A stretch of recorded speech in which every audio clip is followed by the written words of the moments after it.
അങ്ങനെ ഒരു പേടി ശരിക്കും അപ്പൂനും ഉണ്ട് ആന്റി. അതാ ഇപ്പോഴും ഇക്കാര്യത്തിൽ ഒരു തീരുമാനം എടുക്കാതെ അപ്പു ഇങ്ങനെ ഒഴിഞ്ഞു മാറി നിൽക്കുന്നത്. പിന്നെ നിങ്ങൾ തമ്മിൽ ഇതിന്റെ പേരിൽ വീണ്ടും ഇഷ്യൂസ് ഉണ്ടാവുമെന്നുള്ള പേടിയും. അങ്ങനെ ഒരു പേടി അപ്പൂനുണ്ടാകുന്ന സ്വാഭാവികമല്ലേ മോളെ? കഴിഞ്ഞതെല്ലാം VP അല്ലേ മറന്നിട്ടുള്ളൂ.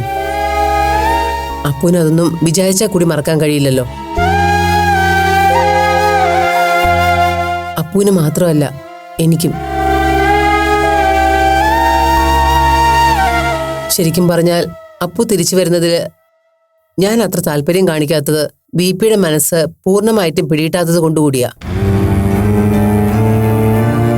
ഒന്നുമില്ലെങ്കിലും ഇപ്പം നിൽക്കുന്ന സ്ഥലത്ത് കുറച്ച് സമാധാനത്തോടെ നിൽക്കാനെങ്കിലും പറ്റുന്നുണ്ടല്ലോ. എല്ലാം ശരിയാവും ആന്റി. അങ്കിളുടെ ഭാഗത്തുനിന്ന് നമ്മൾ ഭയക്കുന്ന പോലൊരു പ്രൊവക്കേഷൻ ഉണ്ടാവില്ലെന്ന് ആന്റി എന്റെ തോന്നൽ. അങ്ങനെ ആയാ മതിയായിരുന്നു. ആ അത് പോട്ടെ, എന്തായി നമ്മുടെ പാർലറിന്റെയും ബൊട്ടിക്കിന്റെയും കാര്യം?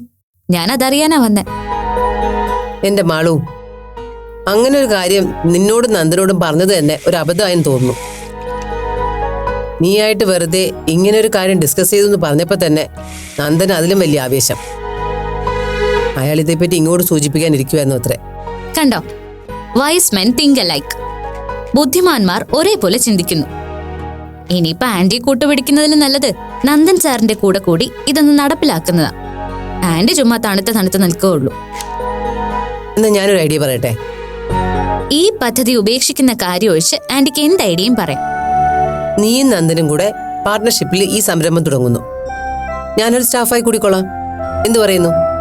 ആഹാ, എന്ത് നല്ല തല്ലിപ്പൊളി ഐഡിയ. അങ്ങനെ ഞങ്ങളുടെ ശമ്പളക്കാരിയായി ചുളിവിനങ്ങ് രക്ഷപ്പെടാന്നുള്ള മോഹം മാഡങ്ങ് മനസ്സിൽ വെച്ചാ മതി. പാർലറിന്റെ ബൊട്ടീക്കിന്റെ ഒക്കെ ഓണർ സാക്ഷാൽ ഗീതാലക്ഷ്മി തന്നെ ആയിരിക്കും. ശമ്പളക്കാരിയാകുന്ന കാര്യം ഞാൻ വേണമെങ്കിൽ അങ്ങോട്ട് ആലോചിക്കാം.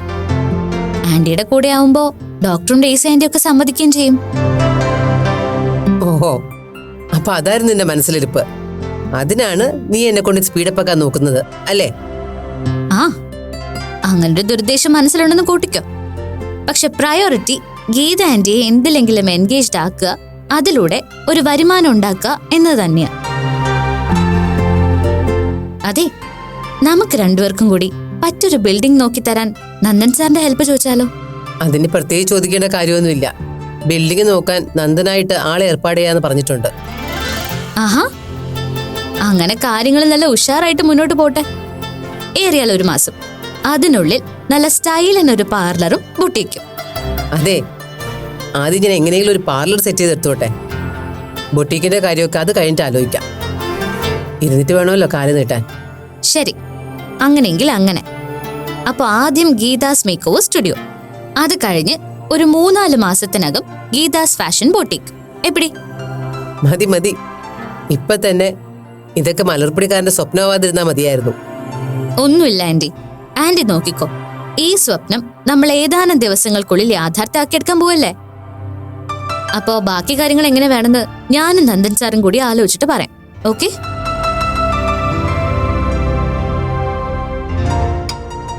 By anti.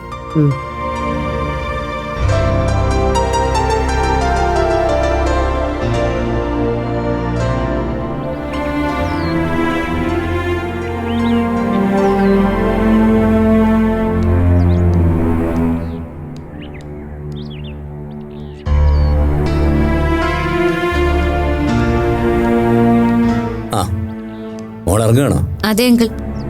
അല്ല, അങ്കിൾ ആരെ കാണാനുണ്ടെന്ന് പറഞ്ഞിട്ട്? ആ, അത് പിന്നെ കാണേണ്ട ആളെ കുറച്ച് കഴിഞ്ഞ് വീട്ടിലെത്തുമെന്ന് വിളിച്ചു പറഞ്ഞു. എങ്കിൽ പിന്നെ കുറച്ചുകൂടി കഴിഞ്ഞ് ഇറങ്ങാന്ന് കരുതി. ശരി അങ്കിൾ. മോളെ, നേരത്തെ അങ്കിൾ അങ്ങനെ ചോദിച്ചോണ്ട് മോൾക്ക് വിഷമമൊന്നും ആയില്ലല്ലോ അല്ലേ? ഏയ്, എന്തിന്? അങ്കിള് ജെനുവിനായിട്ടുള്ള ഒരു കാര്യമാണല്ലോ ചോദിച്ചത്. അതിലെനിക്ക് വിഷമം തോന്നേണ്ട കാര്യമില്ലല്ലോ.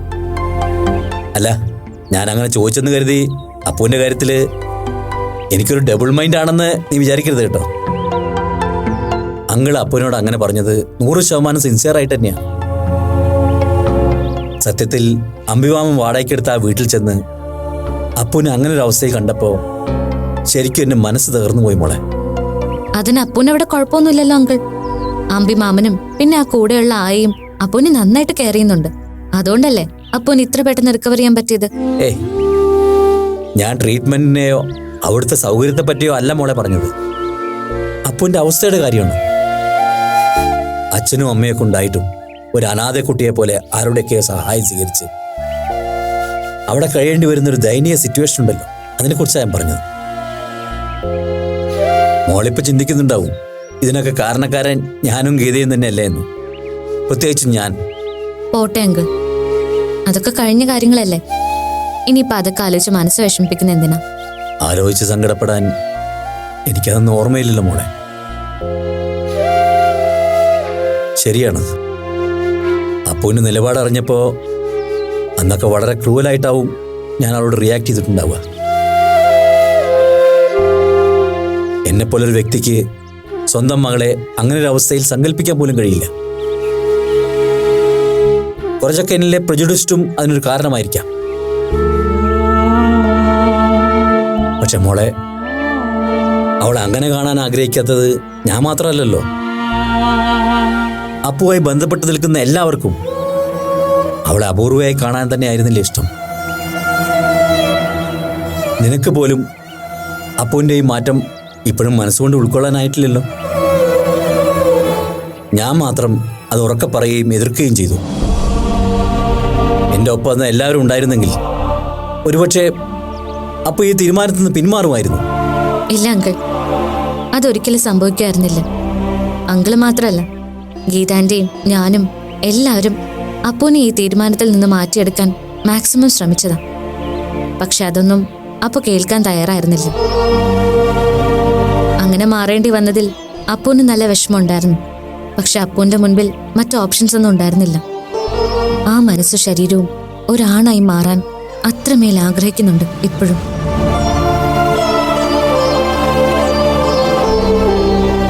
അതിൽ നിന്ന് അപ്പൂനെ പിന്തിരിപ്പിക്കാൻ ഇനി ആർക്കും സാധ്യമല്ലെന്ന് അപ്പൂനെ കൺസൾട്ട് ചെയ്ത എല്ലാ ഡോക്ടേഴ്സും പറഞ്ഞു കഴിഞ്ഞു.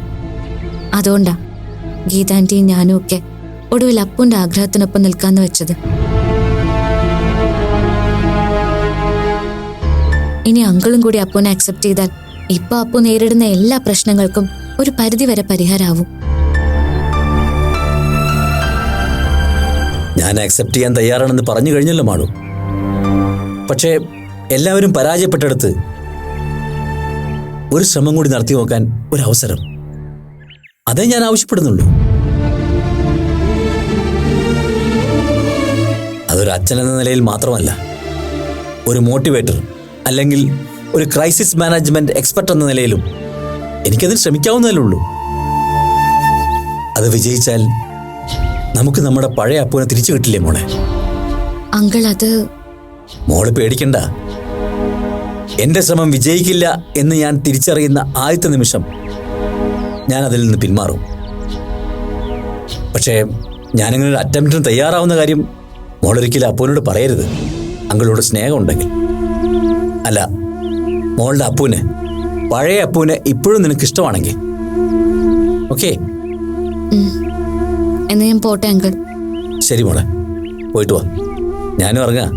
അല്ല, ഞാൻ ഡ്രോപ്പ് ചെയ്യണം നിന്നെ? വേണ്ട അങ്കിൾ, ഞാൻ പോയിക്കോളാം.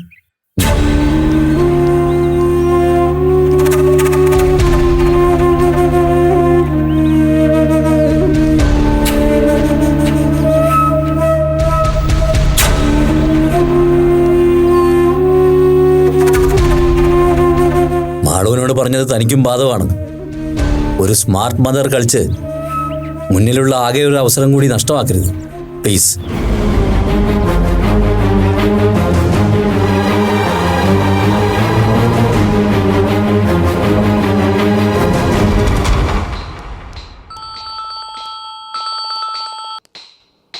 ഹലോ ബെഞ്ചമിൻ, പറഞ്ഞോളൂ. എവിടെ? നമ്മുടെ വെങ്ങാനൂർ സൈറ്റിലോ? വർക്ക് മുടങ്ങിന്നോ? ഏയ് നോ, വർക്ക് മുടങ്ങാൻ പാടില്ല. ബെഞ്ചമിൻ ഒരു കാര്യം ചെയ്യും, ലോക്കൽ പോലീസ് സ്റ്റേഷൻ ഒന്ന് ഇൻഫോം ചെയ്യും. വേണ്ടി വന്ന അവരുടെ ഒരു പ്രൊട്ടക്ഷൻ ഉറപ്പാക്കണം. ഇല്ല, ഞാൻ വരേണ്ട കാര്യമില്ലല്ലോ. ഒരു കാര്യം ചെയ്യാം, ഞാൻ നമ്മുടെ പ്രദീപിനെ അങ്ങോട്ട് അയക്കാം. ഓക്കെ, ബെഞ്ചമിൻ അവിടെ തന്നെ കാണുമല്ലോ. ഒരു കാരണവശാലും വർക്ക് നിർത്തിവെക്കേണ്ട കാര്യമില്ല. ശരി.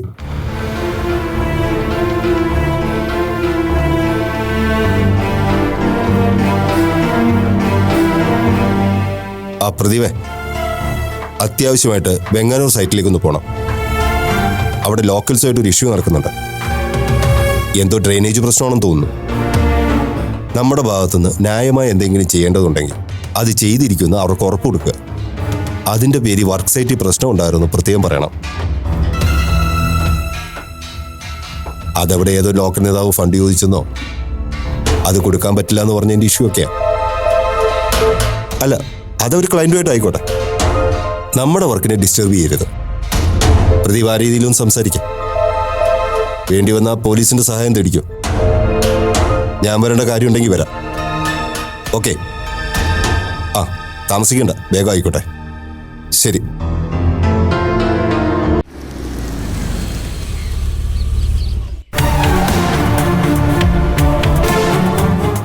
എന്റെ മാതാവേ, തപ്പി തപ്പി ഇവിടം വരെ എത്തി. ഇനി ഇവിടെ നിന്ന് അങ്ങോട്ട് നീ കാത്തോണേ. കുർബാന കഴിഞ്ഞ് ഫ്രഷായിട്ട് ഒരു കൂട് മെഴുകുതിരി ഞാൻ പൊലിച്ചേക്കാമേ. കാത്തോണേ മാതാവേ.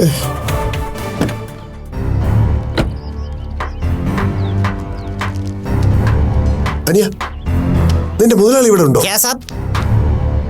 അനിയ, അതായത് നിന്റെ ബഡാ സാബ് ഇവിടെ ഉണ്ടോന്ന്. ബേടാ സാബ് വോ. ഭാഗ്യം, അവന് കാര്യം മനസ്സിലായി. ആരാ? മനസ്സിലായില്ലല്ലോ. നമസ്കാരം, ഞാൻ ഫിലിപ്പോസ്. അങ്ങ് തിരുവല്ലായിന്ന് വരുവാ. മുരളീകൃഷ്ണൻ സാറിനെ ഒന്ന് കാണണം. ഞാനാ മുരളീകൃഷ്ണൻ. ആഹാ, അത് ശരി. സാറിനെ തപ്പിയാ ഞാൻ ഇത്രയും ദൂരം വന്നത്. എന്താ കാര്യം? അതെ, കാര്യമൊക്കെ ഇമ്മിണി വിസ്തരിച്ച് പറയാനുള്ളതാ സാറേ. എന്നാ ചെയ്യാനാ, പിള്ളേരൊക്കെ ഓരോ കന്നന്തരവുമായിട്ട് ഇറങ്ങി തിരിച്ച കാരണവന്മാർക്ക് കാറും പിടിച്ച് തെക്ക് വടക്കിനെ നടക്കാനല്ലേ പറ്റൂ. അതാണ് കാലം. അല്ല, എന്തിനാ വന്നേന്ന് ഇനിയും പറഞ്ഞില്ല. പറയാം സാറേ, തിരക്ക് കൂട്ടല്ലേ. ഞാൻ പറഞ്ഞല്ലോ, അതിങ്ങനെ ബഹളത്തിനിടയിൽ പറയേണ്ട കാര്യമല്ല. നമുക്ക് വിസ്തരിച്ചൊന്ന് സംസാരിക്കാനുണ്ട്. സാർ വന്നാട്ടെ, നമുക്കത് അങ്ങേപ്പുറത്തേക്ക് നിൽക്കാം. വന്നാട്ടെ വന്നാട്ടെ.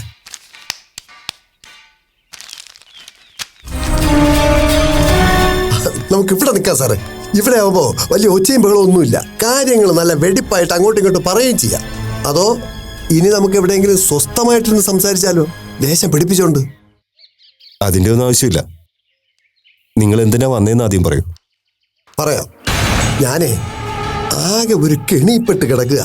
കെണിയെന്ന് പറഞ്ഞാൽ ഒരു അടാറ് കെണി. എന്നാ ചെയ്യാനാ, വയസ്സാം കാലത്ത് 2 എണ്ണം വിട്ടോണ്ട് ക്ലബിലിരുന്ന് ചീട്ട് കളിക്കേണ്ട ഈ പ്രായത്തില് വണ്ടി ഓടിച്ച് തെക്ക് വടക്കനെ നടക്കേണ്ട ഗതികേടിലായി പോയെന്നേ. നമ്മുടെ മെനക്കേടോ പോട്ടെന്ന് വയ്ക്കാം, പുറത്തിറങ്ങി നടക്കാൻ വയ്യാത്ത മാനക്കേടും. എന്നാ ചെയ്യാനാ, ഓരോരോ ഏടാകൂടങ്ങൾ വന്ന് തലയിൽ കുടുങ്ങുന്ന വഴിയെ എന്ന് വെച്ചിറങ്ങി തിരിക്കാതിരിക്കാൻ പറ്റുമോ? സ്വന്തം മക്കളായി പോയില്ലേ. അല്ല, ഇപ്പൊ എന്റെ സ്ഥാനത്ത് സാറാണെങ്കിലും ഇങ്ങനെയൊക്കെ ചെയ്തല്ലേ പറ്റൂ. ഹലോ, നിങ്ങൾ വന്നപ്പോൾ മുതൽ ഇങ്ങനെ വാലും തുമ്പും ഇല്ലാതെ സംസാരിക്കുന്നത്. എനിക്ക് നിങ്ങൾ ആരാണെന്ന് പോലും മനസ്സിലായില്ല. ആദ്യം അത് പറ, പിന്നെ വന്ന കാര്യവും. സാറേ, ഞാൻ പറഞ്ഞില്ലേ, എന്റെ പേര് ഫിലിപ്പോസ്. പ്ലാന്റർ ഫിലിപ്പോസ് എന്ന് പറഞ്ഞ തിരുവല്ലയിൽ ഫേമസാ. വയനാട്ടിൽ കുറച്ച് കാപ്പിയും കുരുമുളകും ഏലവും ചുക്കും ചുണ്ണാമ്പും ഒക്കെ ഉണ്ട്. പോരാത്തതിന് നമ്മുടെ തൊടുപുഴ ഏരിയയില് കുറച്ച് പൈനാപ്പിൾ കൃഷിയുണ്ട്. അതുകൊണ്ട് അസൂയക്കാര് പൈനാപ്പിൾ ഫിലിപ്പോസ് എന്ന് വിളിക്കും. നാട്ടിൽ വന്ന് പൈനാപ്പിൾ ഫിലിപ്പോസിനെ കാണണമെന്ന് പറഞ്ഞാ വണ്ടിക്കാര് കണ്ണും പൂട്ടി ഗേറ്റിങ്ങിൽ കൊണ്ടിറക്കും. അതാ അവസ്ഥ. ശരി, പ്ലാന്റേഷൻ നമ്മുടെ ഡിപ്പാർട്ട്മെന്റ് അല്ലല്ലോ. പിന്നെ എന്തിനാണാവോ എന്നെ കാണാൻ തിരുവല്ലയിൽ നിന്ന് ഇവിടെ വരെ വന്നത്? ആ, അത് കാര്യം. അങ്ങനെ ചോദിക്കും സാറേ. നമ്മൾ തമ്മിൽ നേരിട്ട് പരിചയമില്ലെങ്കിലും ഇന്നാരുടെ തന്തപ്പടി എന്ന് പറഞ്ഞാൽ സാറെന്നെ അറിയും. അതറിഞ്ഞ സാറിന് ചിലപ്പോ എന്നോട് കുറച്ച് വിഷമം തോന്നും. പക്ഷെ എന്നാ ചെയ്യാനാ സാറേ, കർത്താവാണ് സത്യം. ഇതിലും വലിയ ആറാംപിറപ്പ് ഞാൻ എൻ്റെ കൊച്ചുനാളിൽ കാണിച്ചിട്ടുണ്ട്. പക്ഷെ അതിനൊക്കെ ഒരു ഒളിവും മറവും ഉണ്ടായിരുന്നു. പക്ഷെ അതുപോലാണോ ഇത്? ആറ്റക്കേസായില്ലേ? മിസ്റ്റർ ഫിലിപ്പോസ്, കാര്യം എന്താണെന്ന് പറയും. നമ്മൾ തമ്മിൽ എങ്ങനെയാ പരിചയം? ഞാൻ വഴിയല്ല, എന്റെ തലതെറിച്ചൊരു പുത്രനുണ്ട്. അവൻ കാരണമാ ഞാനിപ്പോ സാറിനെ കാണാൻ വന്ന് നിൽക്കുന്നത്. സാറേ, സാറിനെ ആ ട്രാൻസ്ജെൻഡർ കൊച്ചിനെ ഉപദ്രവിച്ച പയ്യന്മാരില്ലേ, അതിലൊരുത്ത എന്റെ മോന സാം ഫിലിപ്പ്. സാം കുട്ടിയെന്ന് നമ്മളൊക്കെ വിളിക്കും. ഓഹോ, അപ്പൊ മോന് വേണ്ടി സംസാരിക്കാനാണോ ഫിലിപ്പോസ് വന്നത്? കണ്ടോ കണ്ടോ, അവന്റെ പേര് കേട്ടപ്പോ സാറിന്റെ മുഖത്തെ രക്തപ്രസാദം കുറഞ്ഞത് കണ്ടോ? അത് ഞാൻ സാറിനെ കുറ്റം പറയത്തില്ല. കാരണം അവൻ കാണിച്ചത് അത്രയ്ക്കും താതോന്നിത്തരവില്ലയോ? സാറിന്റെ സ്ഥാനത്ത് ഞാനായിരുന്നെങ്കിൽ അവന്റെ പള്ളക്ക് കത്ത് കയറ്റി അന്തസ്സായി ജയിലിൽ പോയനെ. എന്താ, ഞാൻ അങ്ങനെ ചെയ്യാത്തത് കൊണ്ട് എനിക്ക് അന്തസ്സില്ലെന്നാണോ ഫിലിപ്പോസ് പറഞ്ഞു വരുന്നത്? അയ്യോ ദേവേ, അങ്ങനെ എടുക്കല്ലേ സാറേ. ഇതാ എന്റെ മെയിൻ കുഴപ്പം. ഉദ്ദേശം ഒന്ന്, പക്ഷെ പറയുന്നത് വേറൊന്ന്. 10-25 പല്ലിന്റെ ഇടയിൽ ഒരു നാക്കല്ലേ ഉള്ളൂ സാറേ. ചിലപ്പോ ഒന്ന് സ്ലിപ്പും. സാറത് കാര്യമാക്കണ്ട. ഇപ്പൊ നിങ്ങൾ എന്നെ കാണാൻ വന്നതിന്റെ ഉദ്ദേശം ഏകദേശം എനിക്ക് മനസ്സിലായേ? കർത്താവേ, രക്ഷപ്പെട്ടു. ഞാനിതെല്ലാം കൂടി വലിച്ചു വാരി സാറിനോട് ഇതെങ്ങനെ പറയുമെന്നും പറഞ്ഞ് മനോവിഷമപ്പെട്ട് നിന്നതാ. പൊന്നു സാറേ, ദേ ഇനി കാര്യത്തിലോട്ട് കിടക്കാം. അങ്ങോട്ടും ഇല്ല ഇങ്ങോട്ടും ഇല്ല. നമ്മളിത് രാജിയാക്കുന്നു. അതിന് സാറിന് എന്ത് വേണമെന്ന് പറഞ്ഞാൽ മതി, ഈ ഫിലിപ്പോസ് തരും. സാധാരണ ഒരു കച്ചവടം നടക്കുമ്പോ ഈ ഫിലിപ്പോസ് ഒന്ന് പേശുന്നതാ. പക്ഷെ ഇതാ ചത്ത് കുഴിമാടത്ത് കിടക്കുന്ന അമ്മച്ചിയാണ് സത്യം. നയാ പൈസ ഈ ഫിലിപ്പോസ് പേശുകയല്ല. സാറിന് എന്നാ വേണമെന്ന് പറഞ്ഞാൽ മതി. പക്ഷേ ഫിലിപ്പോസ്, നിങ്ങൾ എന്റെ സൈറ്റിൽ വന്ന ഒരു ഗസ്റ്റ് ആയതുകൊണ്ട് ഞാൻ ഇതിന് മറുപടി പറയുന്നില്ല. നിങ്ങൾ ആരാണെന്ന് നേരത്തെ അറിഞ്ഞിരുന്നെങ്കിൽ ഈ സംസാരം ഇത്രയും നീട്ടുകയില്ലായിരുന്നു. നിങ്ങൾ എന്താ വിചാരിച്ചത്? എന്നെ വിലക്കെടുത്ത് കേസ് കോംപ്രമൈസ് ആക്കാന്നോ? സോറി മിസ്റ്റർ, അത് ബുദ്ധിമുട്ടാണ്. നിങ്ങൾ പോകാൻ നോക്ക്. പൊന്നു സാറേ, ഒന്ന് പറഞ്ഞ് രണ്ടാമത്തേന് ഇങ്ങനെ എടുത്തു ചാടല്ലേ. ഞാനൊന്ന് പറയട്ടെ. സത്യത്തിൽ പ്രായത്തിൻ്റെതായ ഇച്ചിരി ഏനക്കേട് ഒഴിച്ചാ എന്റെ ചെറുക്കം പാവാ. അവനെ കൂട്ടത്തിൽ കൊണ്ടു നടന്ന് വഷളാക്കിയത് ആ തലതെറിച്ച അരുണ. അവന് ചോദിക്കാനും പറയാനും ആരും ഇല്ലല്ലോ. ഒരു സഹോദരി ഉള്ളത് തല്ലിപ്പിരിഞ്ഞ് അങ്ങ് ദുബായിലോ സൗദിയിലോ അങ്ങ് ദമാമിലോ ഒക്കെ ആണെന്ന് പറയുന്നത് കേട്ടു. അതെന്തോ ആയിക്കോട്ടെ, എനിക്കറിയേണ്ട കാര്യമില്ല. പക്ഷേ എന്റെ ചെറുക്കനെ വഷളാക്കിയവനെ ഞാൻ വെറുതെ വിടുകയില്ല. ഏതോ പൊടിയോ പുല്ലോ പോച്ചയോ ഒക്കെ അടിച്ചു കയറ്റി ഞരമ്പി അടിച്ചപ്പോ ചെയ്തു പോയതാ സാറേ. അല്ലാതെ അവൻ ഒരു ഉറുപ്പിനെ പോലും നോവിക്കാൻ മനസ്സിലാത്തവനാ. ഉവ്വ്, അത് ഞാൻ കണ്ടതാണല്ലോ. മിസ്റ്റർ, മക്കളെ ശാസിച്ച് ഉപദേശിച്ച് നേർവഴിക്ക് നടത്തേണ്ടതിന് പകരം അവർ ചെയ്ത ക്രൂരകൃത്യങ്ങളെ കാശ് കൊടുത്ത് സെറ്റിലാക്കാൻ നടക്കുന്ന നിങ്ങൾക്കാ അടിയന്തര ചികിത്സ വേണ്ടത്. എന്റെ പൊന്ന് സാറേ, ഞാൻ ഈ നാണം കെട്ട പരിപാടിക്ക് വരികയില്ലായിരുന്നു. പക്ഷെ സ്വന്തം ചോരയായി പോയാൽ നാണവും മാനവും അരയിക്കെട്ടി നടന്നിട്ട് എന്നാ ചെയ്യാനാ? അതൊരു തട്ടയിലോട്ട് വെച്ചിട്ട് കൊച്ചിനെ രക്ഷിക്കാൻ നോക്കും. അങ്ങനെ ആ മക്കളോട് സ്നേഹമുള്ള അപ്പന്മാര് ചെയ്യുന്നത്. സത്യം പറയാമല്ലോ സാറേ, ചെറുക്കൻ എന്ന് പറഞ്ഞ എന്റെ ചങ്ക. അതുകൊണ്ട് അവനെ ആ കുരുക്കിൽ നിന്നൊന്ന് ഊരിയെടുക്കണം. അതേ എനിക്ക് ചെയ്യാനുള്ളൂ. അതുകൊണ്ടാണ് ഞാൻ മുന്നും പിന്നും നോക്കാതെ സാറിന്റെ അടുത്തൊരു ഒത്തുതീർപ്പിന് വന്നത്. ഇനി കാശ് വേണ്ടെങ്കിൽ സാർ എനിക്കൊരു സൗജന്യം തന്നാ മതി. പകരം എന്തുപകാരം എപ്പോ വേണമെങ്കിലും ഈ ഫിലിപ്പോസിനോടൊരു വാക്ക് പറഞ്ഞാൽ മതി. വെളിപ്പുറത്തുണ്ടാവും. മിസ്റ്റർ ഫിലിപ്പോസ്, നിങ്ങളോട് എനിക്ക് ഒന്നും സംസാരിക്കാനില്ല. കേസ് കോംപ്രമൈസ് ചെയ്യുന്ന കാര്യത്തെപ്പറ്റി സംസാരിക്കാൻ നിങ്ങൾ ഇനി ഇവിടെ നിൽക്കണമെന്നുമില്ല. എന്റെ പൊന്ന് കർത്താവിനെ ഓർത്ത് സാർ അങ്ങനെ പറയരുത്. ദൈവഭയമുള്ള നസ്രാണിയാ ഞാൻ. എന്റെ മോൻ ചെയ്ത വിവരക്കേടിന് എന്ത് പ്രായശ്ചിത്തം വേണമെങ്കിലും ഞാൻ സാറിനോട് ചെയ്യാം. ദൈവഭയമുള്ളവര് മക്കളെ മര്യാദയ്ക്ക് വളർത്തണം. അല്ലാതെ അവര് ചെയ്ത തെറ്റിന് ഇങ്ങനെ ഓശാനപാടിയല്ല വേണ്ടത്. ഫിലിപ്പോസേ, ഈ കേസ് എനിക്ക് ഒന്നും പറയാനില്ല. നമുക്ക് കോടതി കാണാം. അയ്യോ, സാറത് കോടതിയിലേക്ക് വലിച്ചഴയ്ക്കാൻ തട്ടെടുത്ത് നിൽക്കുകയാണോ? പൊന്നു സാറേ, ഇതുവരെ ഞാൻ ക്ഷമയോടെ സംസാരിച്ചു. സാറിപ്പോ ഇങ്ങനെ അരയും തലയും ഒക്കെ മുറുക്കി നിൽക്കുക എന്ന് പറഞ്ഞാ അതൊരു ബുദ്ധിമുട്ടാവുമല്ലോ. താനെന്താ എന്നെ ഭീഷണിപ്പെടുത്തുകയാണോ? ഈ പാവം പിടിച്ചോ ഒന്ന് പേടിപ്പിച്ച സാർ എന്നാ പേടിക്കാനാ? സാറ് നല്ല സ്ട്രോങ് അല്ലയോ? പക്ഷെ ഞാൻ അങ്ങനെയല്ല കേട്ടോ. അവൻ ഈ കേസിൽപ്പെട്ട കാര്യം പെമ്പ്രോന്നോത്തി ഇതുവരെ അറിഞ്ഞിട്ടില്ല. അറിഞ്ഞ ഓൺ ദി സ്പോട്ടിൽ അറ്റാക്കാ. എന്നാത്തിനാ സാറേ ഈ നിസാര കേസ് ഇങ്ങനെ ഊതി? നിസാര കേസോ? അത് താനങ്ങ് തീരുമാനിച്ചാ മതിയോ? ദേ, ഇനി ഈ കാര്യത്തെക്കുറിച്ച് ഒരക്ഷരം പോലും തന്റെ വായിന്ന് വന്നാ എനിക്ക് തന്നെ കാണുകയും വേണ്ട, തന്നോട് എനിക്കൊന്നും സംസാരിക്കാനുമില്ല. അങ്ങനെ അങ്ങ് പോയാലോ? ഒന്ന് നിക്ക്. കാര്യം പ്രായത്തിൽ സാറിനേക്കാൾ മൂത്തതാ ഞാൻ. ആ ഒരു കരുതലും സ്നേഹവും സാറിന് എന്നോട് ഉണ്ടാവണം. സോറി, ഈ കേസ് എന്നിൽ നിന്നും താൻ ഒരു ദയം പ്രതീക്ഷിക്കണ്ട. സാർ അങ്ങനെയൊക്കെ പറഞ്ഞാൽ പിന്നെ എനിക്ക് എന്റേതായ വഴി നോക്കേണ്ടി വരും. എന്റെ ചെറുക്കനെ ജീവൻ കൊടുത്തിട്ടാണെങ്കിലും ഈ ഫിലിപ്പോ സൂര്യ എടുക്കും. തന്നെ കൊണ്ടാവുന്നത് താൻ ചെയ്. എന്താ വേണ്ടത് നമുക്ക് കോടതി കാണാം. അത്രയ്ക്കൊക്കെ വലിച്ചഴക്കണോ സാറേ? അതിലും എത്രയോ നല്ലതാ പുറത്ത് വെച്ച് നമുക്കൊരു ഇനി താൻ ഇവിടെ നിന്നാ എന്റെ ഭാഷയും പെരുമാറ്റമൊക്കെ മാറിയെന്നിരിക്കും. ഫിലിപ്പോസ് വേഗം വിടാൻ നോക്ക്. ശരി, എന്നാ പിന്നെ ഞാനായിട്ട് സാറിന്റെ മൂഡ് കളയുന്നില്ല. പണിയല്ലേ, പണി നടക്കട്ടെ. ഞാനും അതിന് തന്നെ പോകുന്നേ. കാണാം കാണാം. എന്റെ കർത്താവേ, എണ്ണക്കാശ് വെറുതെ ആയല്ലോ. ഈ നഷ്ടമെല്ലാം കൂടി എന്നാത്തിനാ ഞാനിങ്ങനെ സഹിക്കുന്നേ? യവന് പകരം 10 സെന്റ് കൂടി പൈനാപ്പിൾ വെച്ചാൽ മതിയായിരുന്നു.